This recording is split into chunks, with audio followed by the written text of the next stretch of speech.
She put the card in the console and the room stopped breathing. Not metaphorically. The Vorath delegate's internal filtration system, which had been cycling audibly since the session opened, went quiet.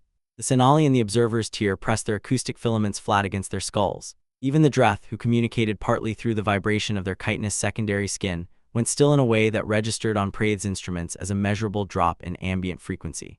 44 species, one console, one card the size of a closed fist. The first layer of data opened above the chamber floor in a column of white light. Drivari fleet positions, not estimates, not projections based on patrol patterns or docking records.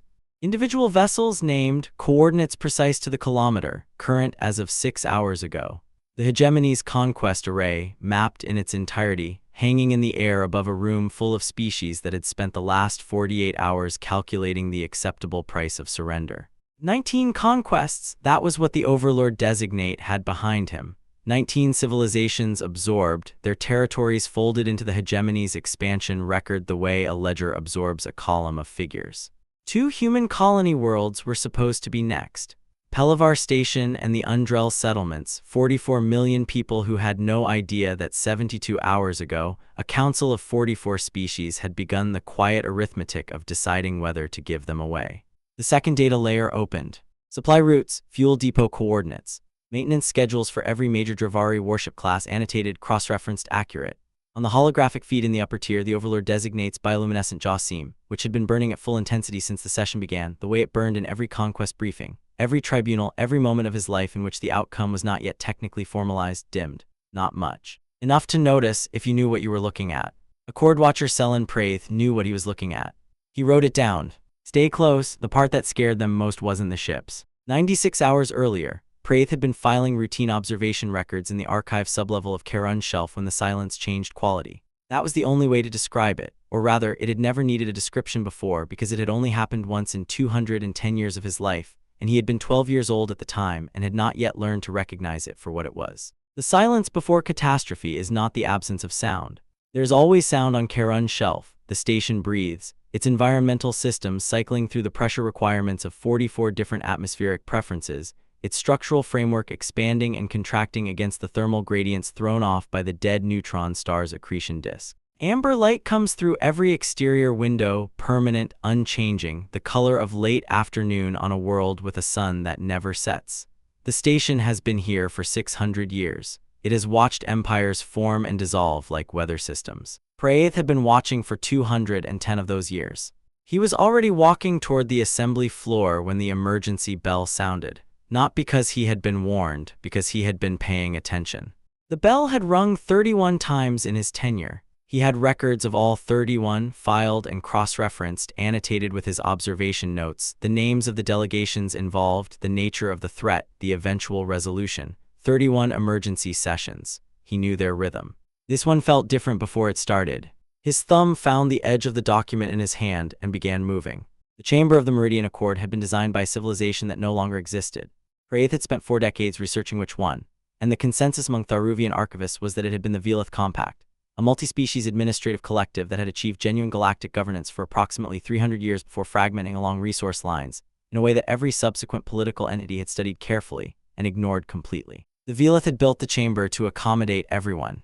This was, in Praith's considered opinion, both their greatest achievement and the clearest evidence that they had never anticipated what everyone would eventually mean. 44 species-fitted stations occupied the chamber's concentric tiers. Water tanks for the aquatic Quellan, whose representative had been the same individual for 60 years and communicated via bioluminescent pattern on a translation panel. Heat enclosures for the Morath, who operated comfortably at temperatures that would damage most other attendees' equipment. Gas containment fields for 3 separate delegations with atmospheric requirements incompatible with the chamber's standard mix. The result was less a council chamber than a carefully managed collection of self-contained environments, each one slightly isolated from the others, connected only by translation systems and the shared pretense of collective governance. Praith had arrived early, as he always did. He had taken his observer station at the record-keeper's bench along the eastern curve of the chamber wall, opened his documents, and waited. The species arrived in order of anxiety.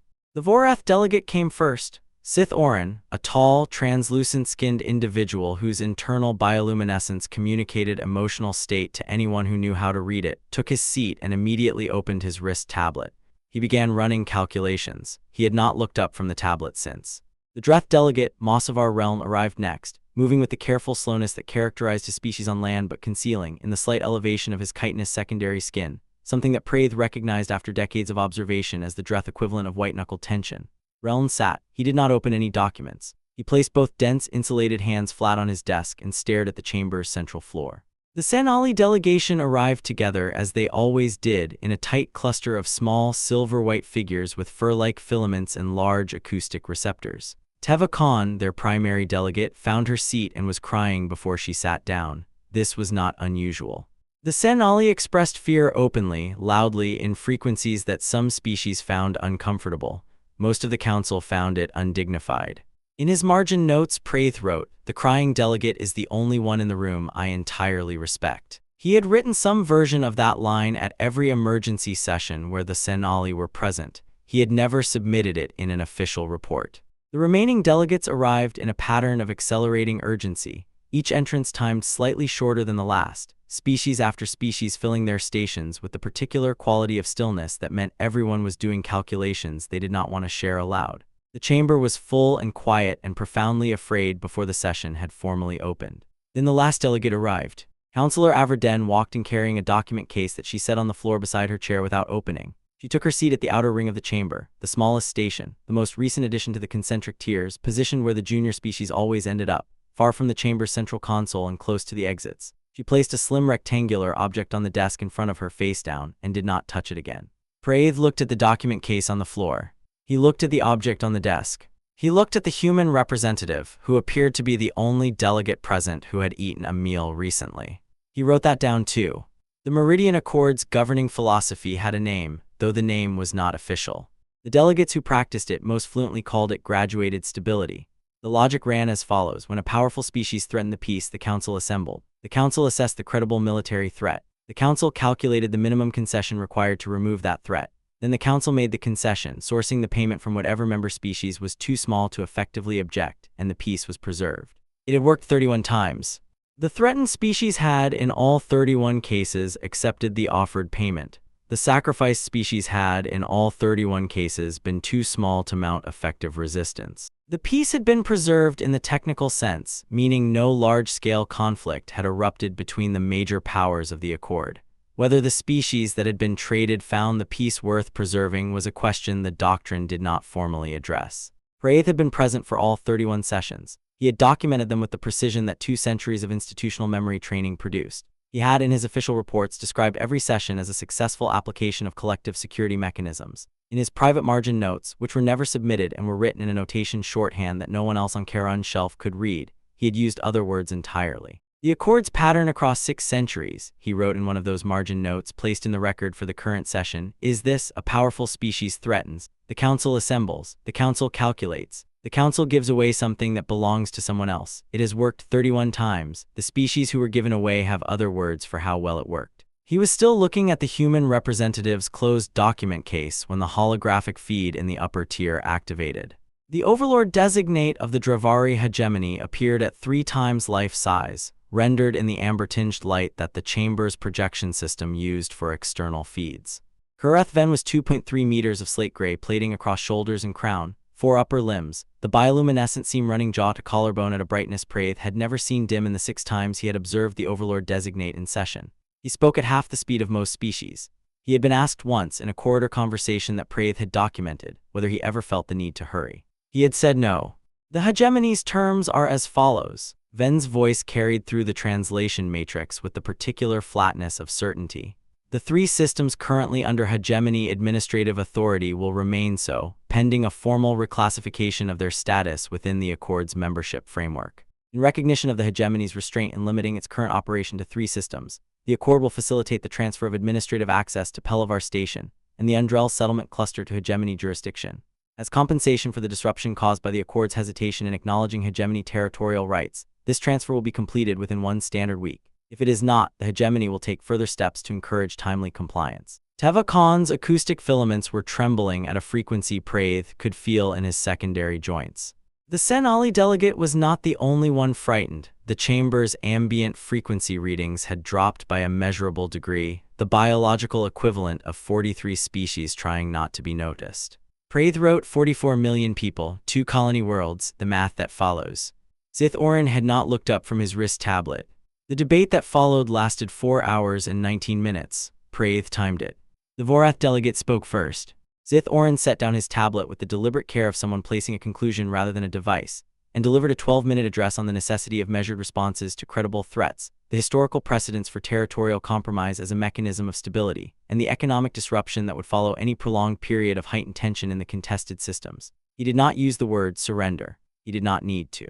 The Dreth delegate abstained formally, citing the procedural charter's provisions for member species with active security commitments in adjacent systems. Mossavar Reln read the abstention statement in a monotone that communicated neither approval nor opposition. His hands, still flat on the desk, had pressed hard enough that the insulated knuckles had gone pale. The Senali begged. There was no formal category for it in the procedural charter, but Teva Khan stood and spoke for 22 minutes about the populations currently sheltering in the underground structures of the invaded systems, the children who had been underground for 9 days, the oral histories that the Senali kept of every species that had ever been traded for peace and then forgot. Her filaments shook throughout, her voice did not. Species after species arrived at the same arithmetic. 44 million people weighed against the cost of defiance against a hegemony that had absorbed 19 civilizations. The math was not complicated. It was the kind of math that required no calculator and produced answers that everyone in the room recognized and no one wanted to say aloud. Praith documented every word. His thumb had been moving continuously for 3 hours. The groove in his document margin was deep enough to catch a fingernail. Through all of it, Counselor Avreden sat with her hands folded in her lap, her right hand holding her left wrist, and watched. She did not open her document case. She did not take notes. She had not, in 11 years on the council, ever been observed taking notes. She had memorized the procedural charter on her first day and had not needed it since. This was a fact Praith had noted early in her tenure and returned to periodically, the way he returned to details that seemed trivial and turned out not to be. When the last delegate had spoken, the chamber waited. Den stood. Earth requires 48 hours before it responds to the council. She picked up the object from the desk. She walked to the chamber exit without looking at the holographic feed, without looking at the council, without looking at the document case she left behind on the floor beside her chair. The doors closed behind her. Praith counted the silence.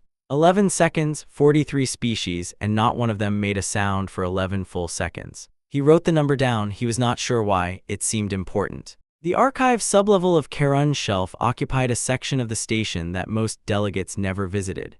600 years of Accord records lined the walls in physical and digital formats, cross-indexed by session number, species, territorial designation, and outcome. The environmental controls in the sublevel were calibrated to Tharuvian specifications rather than the chamber's compromised multi-species standard, which meant the temperature was cooler and the light was the color of gray stone in the morning, and it was the closest thing to home that Praith had encountered in 40 years of posting. He was reviewing his observation notes from the session when he found the document. It had come through the Accord's standard intelligence sharing protocol, flagged as low priority by the automated sorting system, buried under 17 other items in his secondary review queue. A Dravari military briefing document, origin flagged as recovered from an intercepted courier transmission 6 months earlier, apparently processed by the intelligence archive and then categorized as routine background material. He read the first page. He read it again. The document was the Dravari hegemony's complete intelligence assessment of human military capability. It was 4 pages long. 4 pages including the cover sheet, including the index. The operational assessment of the species that had been a member of the Accord for 62 years, that maintained colony worlds on 11 systems, that had been sitting quietly in the outermost tier of the council chamber for over a decade, covered in 4 pages of which 2 were largely dedicated to the observation that humanity had never initiated a military engagement, and therefore represented a negligible strategic variable. Praith set the document down. He picked up another document from a different section of his archive, an Earth diplomatic communication routine filed with the Accord's standard records, one of hundreds he had processed over the years. He held the 2 documents side by side. Then he opened a third file, not from the Accord's official records. From the Tharuvian Archival Network's long-term observation catalog, which had been running continuous passive surveillance on all Accord member species for the purposes of historical documentation. Earth's own intelligence archive on the Dravari hegemony, 94 years of continuous undetected observation. The Dravari knew 4 pages worth of information about humanity. Humanity had been watching them for longer than the hegemony's current overlord designate had been alive. Praith's thumb had been rubbing the document margin without his awareness. He noticed and looked down and saw that the groove was now deep enough to see from across the desk. He did not stop rubbing. 31 hours after Counselor Den walked out of the chamber, a transport departed Karun's shelf on a logged course toward the Pelivar system. It was small, unmarked, filed under standard diplomatic transit. The manifest listed 1 passenger and no cargo. Praith filed his session notes for the day. He wrote, "The Accord is waiting." He sat back. Then he added, "Everything is waiting." Somewhere out in the dark between star systems, a frozen moon called Farath Deep had a classification in the Accord's resource database as a deep survey geological station, designated inactive, maintained by a rotating crew of 4 technical staff on 18-month postings. The Accord's records had not been updated in some time. The red indicator that activated on Farath Deep's command level did so at 400 station time, according to the log that Praith would later obtain and archive. It was the first time the indicator had illuminated in the installation's operational history. The technicians on duty had trained for this moment. They had trained for it 4 years ago and 8 years ago and in the 17 years before that in rotating cycles, so that someone always knew the protocol and the knowledge never went entirely dark. They initiated the protocol. 47 minutes later, a second transport departed Karun's shelf on a course logged as routine patrol relay. It was also small, also unmarked. It did not go toward the Pelivar system. Fleet Marshal Tovan Skar received the activation signal while teaching a second-year tactics seminar at the University of New Providence. The signal came through a communication device he carried in his jacket pocket that had never once transmitted anything in 8 years of carrying it. He read the message. He dismissed his class. He walked out of the building and found a transport waiting in the courtyard, engine already running. He had not ordered the transport. He got in. Farath Deep's exterior, from every sensor angle that any non-human vessel had ever taken of it, looked exactly like a standard deep survey geological station. It had been designed to look that way. The geological survey equipment was real, functional, regularly maintained, producing credible data that had been quietly submitted to 3 different academic databases over the years to support the cover designation. The installation had been designed that way for 71 years. Skar arrived via a docking approach that the external sensors were calibrated not to register. He was escorted through 3 security transitions and into a freight elevator that descended for longer than he expected. When the doors opened, he was standing on an observation platform above the largest enclosed space he had ever seen. 3,800 ships. Dark formation, no running lights. The impression in the cavern's scale was less of ships and more of the absence of stars. A section of space so thoroughly occupied that light simply stopped there, pooling at the edges of the formation like something reluctant to enter. Destroyers at the outer ring, cruisers behind them, carriers, and at the center the shape of the UES Carven Line, 2.9 kilometers of capital ship, dark and motionless, enormous in the way that made all the other ships around it look like punctuation. Skar had spent 8 years teaching tactics to students who would probably never need them, for a war that probably wasn't coming, commanding a force that technically didn't exist. He had accepted the posting because someone had asked him and he had said yes, and because, once in a while at the end of a semester, a student would ask a question that made him think the knowledge might matter someday. Looking at the cavern, he understood for the first time that the people who had built this had been certain it would matter. They had not hoped, they had planned. He stood on the observation platform for a long time without speaking. Then Dr. Illy's Wren appeared at his elbow. She was compact, precise, wearing a single stud earring that caught the cavern's ambient light. She handed him a briefing file, thin, densely formatted. "Fleet Marshal. Doctor, shall I walk you through the primary ordnance system, or do you want to review the file first?" Skar looked at the formation for another moment. "Walk me through it." The resonance collapse device was the size of a desk. It sat in an equipment bay off the main operations corridor. Unremarkable at first glance matte surface, no visible controls on the exterior casing. Slightly too dense for its volume in a way that the hands registered before the eyes caught up. Wren guided him through the operational parameters with the particular economy of someone who had explained the same system many times and had learned exactly which details caused people to go quiet. "The detonation produces a localized gravitational inversion," she said. 6 seconds. Effective radius of 240 kilometers. Scar looked at the device. What does it do to anything inside that radius? Ceases to exist in the conventional structural sense. The inversion collapses molecular cohesion. And outside the radius, measurable gravitational shear diminishing with distance. Below lethal threshold at 250 kilometers. No residual effect at 500. How many of these are on the formation?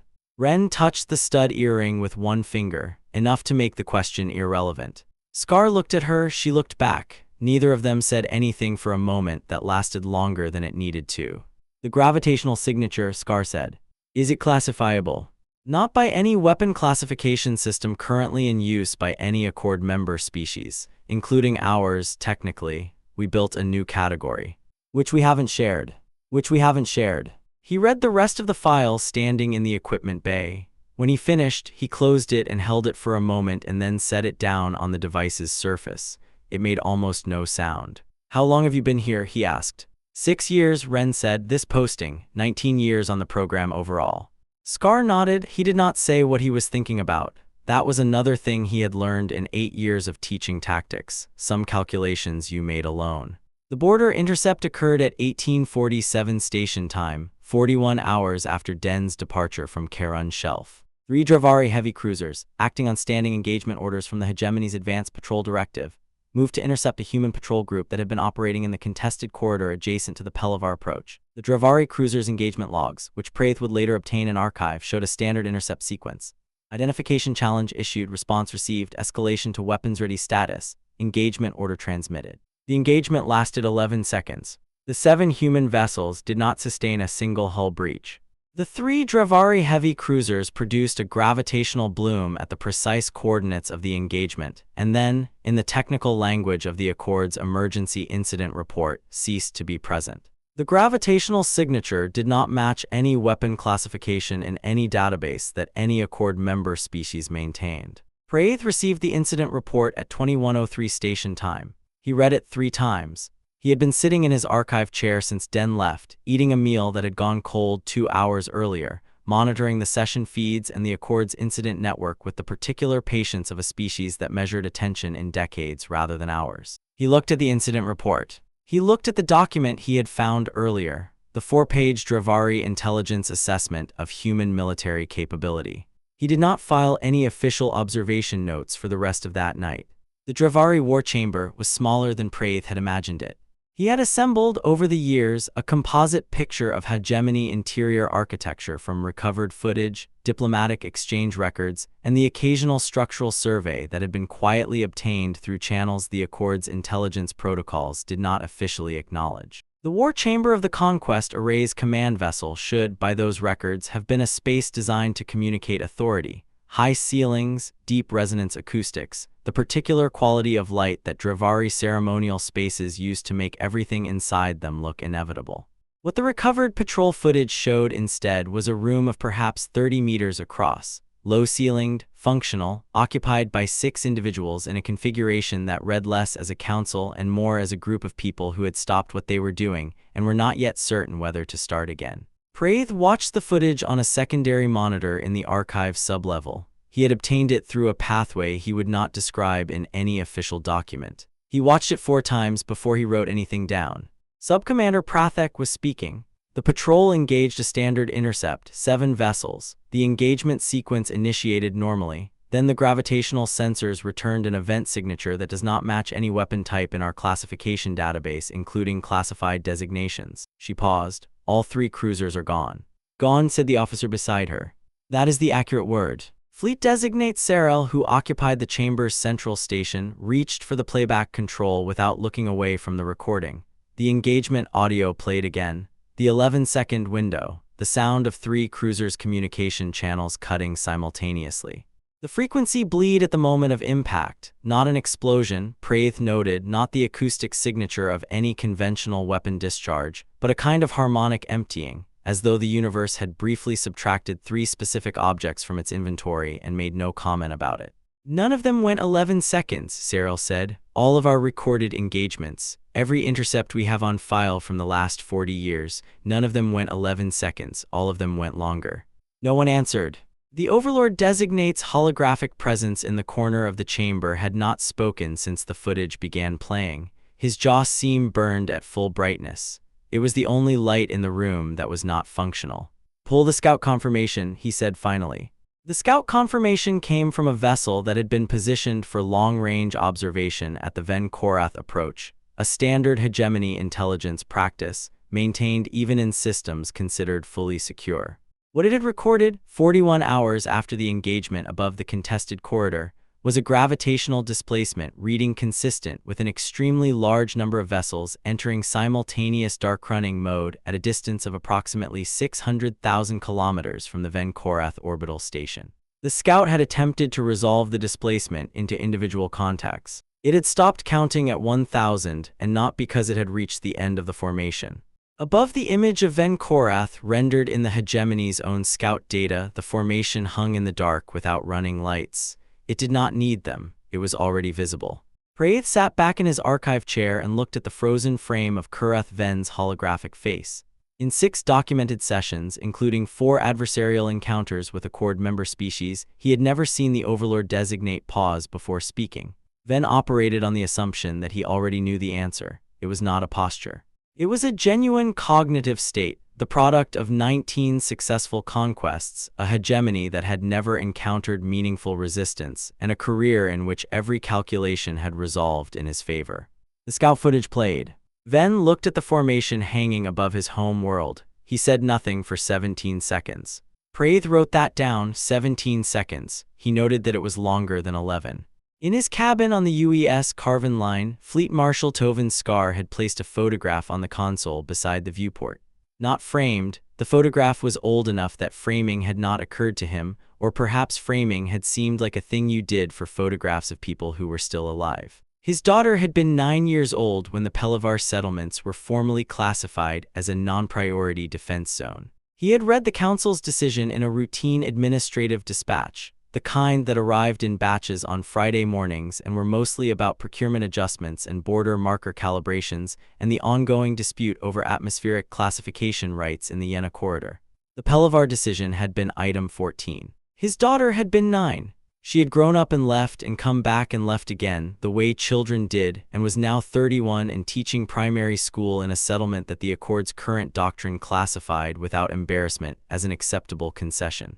He had not told her that. He had not told her why he had taken a posting that required signing a non-disclosure agreement covering all aspects of his assignment for the duration of the posting plus a period of 30 years thereafter. He had told her he was doing administrative work. She had believed him or had decided to believe him, which was not quite the same thing but was close enough that he had never corrected it. He looked at the photograph for a long time. The formation around him was dark and enormous and very quiet. "Not again," he said. There was no one else in the cabin to hear it. Praith's session log for the next 18 hours contained 3 entries. The first recorded the receipt and archival of the border incident report. The second noted a communication from Counselor Den's office confirming her scheduled return to the chamber, time and date. The third was a single line: "The Accord is waiting. Everything is waiting." He had written it once before, 47 hours ago, and had not deleted it from the previous entry. He wrote it again anyway. Some sentences needed to be written twice before they were finished. He reviewed his documents. He reviewed the 4-page Dravari assessment. He reviewed the 94-year observation record. He reviewed the border incident analysis, which was still incomplete because no weapon classification system maintained by any Accord member species had produced a match, and the analysts drafting the report had left the weapon type field blank rather than invent a category. He did the margin arithmetic. He set down the documents. He made a cup of pressed leaf tea, Tharuvian blend, the same preparation he had been making after every emergency session for the better part of 2 centuries. He washed the cup. He walked back toward the assembly floor. The chamber looked the same. The 44 species-fitted stations occupied their concentric tiers, the water tanks, the heat enclosures, the gas containment fields, the amber light coming through the exterior windows at the same permanent late afternoon angle it had occupied for as long as the station had stood above the accretion disk's glow. The chamber, designed by a civilization that no longer existed, built to accommodate everyone, still doing so, apparently regardless of what everyone decided to do with the accommodation. Praith took his observer's station. He looked at the Vorath delegate's position. Sith Orin was sitting with his wrist tablet closed on the desk in front of him. In 11 years of observing the Vorath delegate, Praith had never seen the tablet closed during a session. Orin used it to run calculations. He ran calculations during recesses. He had once been observed running calculations during a fire drill. The tablet was closed and Orin's hands were folded on top of it, and he was looking at the chamber's central floor with the fixed attention of someone waiting for something they could not predict. Praith wrote it down. He left it unresolved. The door opened. Counselor Averden walked in at the exact hour she had stated. The same suit, the same measured pace. In her right hand, the slim rectangular card, no document case. She crossed the chamber floor to the central console, which was reserved for emergency addressees and which no junior-tier species representative had ever used in the Accord's 600-year history, and she inserted the card. The chamber went silent. The first data layer opened above the chamber floor in a column of white light. Fleet positions. Individual vessels named, coordinates precise, current as of 6 hours ago. The hegemony's conquest array mapped in its entirety. The second layer opened, supply routes, fuel depot coordinates. Maintenance schedules annotated. Praith was writing continuously. His thumb had stopped moving. He had not noticed until now. The third layer opened. 61 years of hegemony communications, conquest orders, internal strategic assessments, territorial planning documents. The Pelavar document was there unredacted. The Undrell evaluation. Every communication that the Accord's intelligence networks had ever hoped to intercept and never had, displayed above the chamber floor in a column of dense text that scrolled at the speed of a thorough reader.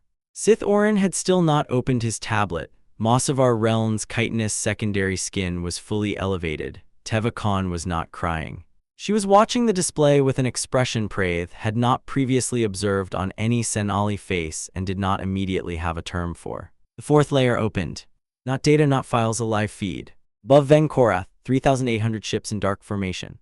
No running lights, the impression of negative space, a section of the galaxy so thoroughly occupied that even the scout footage could not fully resolve what it was looking at. And at the center of the formation, the shape that the hegemony's analysts had not been able to classify, because it was 2.9 kilometers long and had not been in any record that any intelligence network in the known galaxy had ever produced. The chamber's ambient frequency, the composite sound of 44 species life support systems, the accumulated biological presence of representatives from across the Accord, dropped by a measurable degree. Den spoke. 62 years of silence is not patience, it is engineering. Kureth Ven's Jasim went dark. Not dimming, not the gradual reduction Praith had recorded during the earlier session. A single moment of transition, full intensity, and then nothing. The bioluminescent seam that had burned through 19 conquests, 6 Accord sessions, 40 years of a career in which every outcome had been predetermined, went dark in the space between one word and the next. Praith wrote it down before the sentence was finished. His handwriting was not good. He had been writing fast since the door opened. He looked up from his notes. He looked at the Vorath delegate's closed tablet. He looked at Mosavar Reln's elevated skin. He looked at Teva Khan's expression, which he still did not have a term for, and recognized it a moment later. She was watching something she had not believed she would live to see. That was what the expression was. Den had not moved from her position at the console. She stood with the particular quality of stillness that Praith had noted in her first session as a representative. The absence of weight shifting, the absence of adjustment, the fixed attention of someone who had already decided what came next and was waiting for the relevant parties to arrive at the same conclusion. Earth's terms, she said. Full withdrawal, 72 hours, unconditional. The formation holds position above Ven Korath until confirmed. The holographic link was still open. Ven was on the feed, he was not speaking.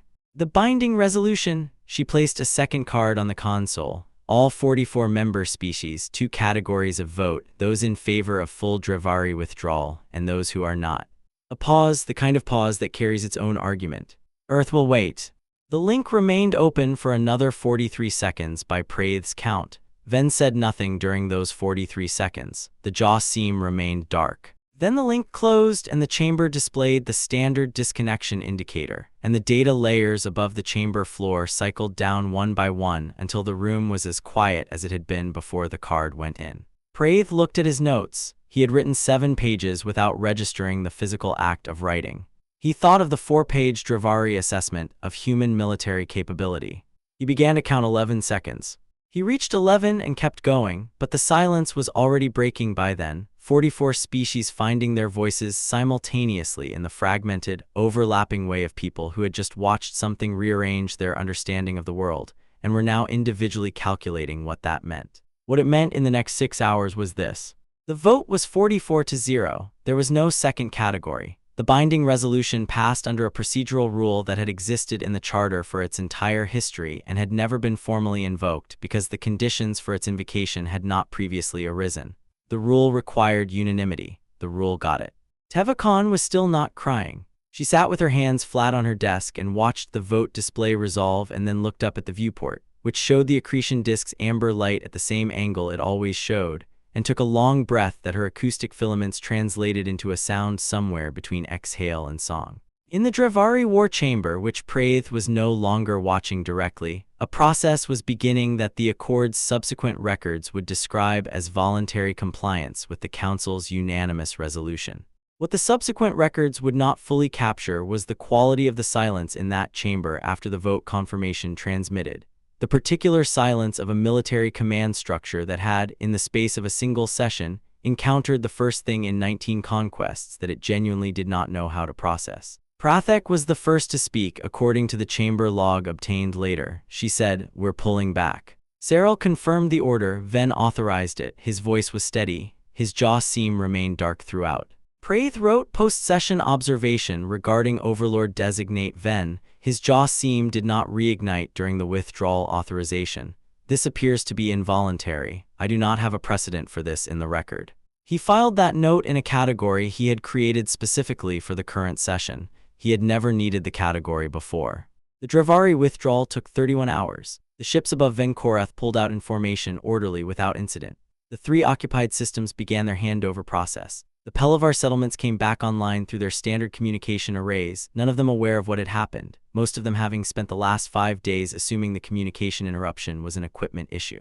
The Senali emerged from their underground shelters at 800 local time, 4 hours after the withdrawal confirmation transmitted to their system's Accord relay station. The first thing to register on the atmospheric sensors when the shelter doors opened was the sound of acoustic filaments. Not 1 or 2 individuals, but several thousand, all adjusting simultaneously to open air after 5 days underground, producing a frequency that the sensor logs described as significant and that Praith, reading those logs 3 days later, thought sounded like relief expressed as weather. Teva Khan transmitted a message to Praith's archive station 17 hours after the vote. It was 3 sentences. It said, "You kept the record. The record made it possible to know what happened. I will tell them who kept it." He filed her message in the same category as the Ven observation note. On the UES Carven line, still holding position above Ven Korath at a distance that kept it technically outside hegemony sovereign space, Scar received a message from Dr. Wren at the moment the withdrawal confirmation came through.